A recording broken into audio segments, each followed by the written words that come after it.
Bildiğiniz gibi Nevruz, Kürt halkı için zalimlere ve zulme karşı direnmenin, yılgınlığa ve teslimiyete karşı durmanın, özgürlük ve bağımsızlık için mücadelenin, birlik ve dayanışmanın sembolüdür. Biliyorum ki bugün burada toplanan bütün arkadaşların yüreği bu duygular için çarpıyor. Çocuklarımızın yüreği de bu duygular için çarpacak. Zulme ve köleleştirmeye karşı çıkmak için, özgürlük ve bağımsızlık için, dağınıklığı birliğe çevirmek için.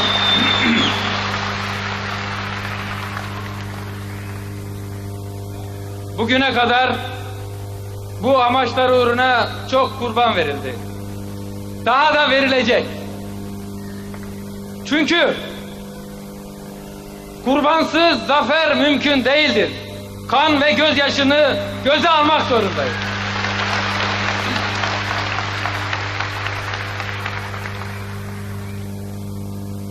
Soruyoruz.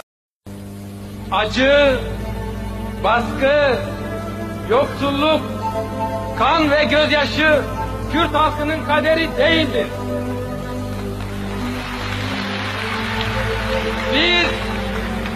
Biz bu kaderi reddediyoruz.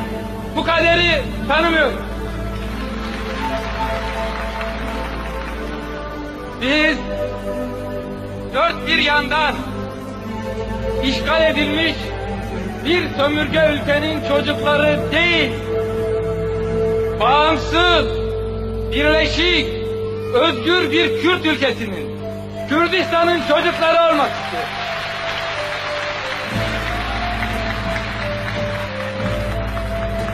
Biz kendi toprağımızda, kendi dilimizle aşk ve özgürlük türküleri söylemek istiyoruz.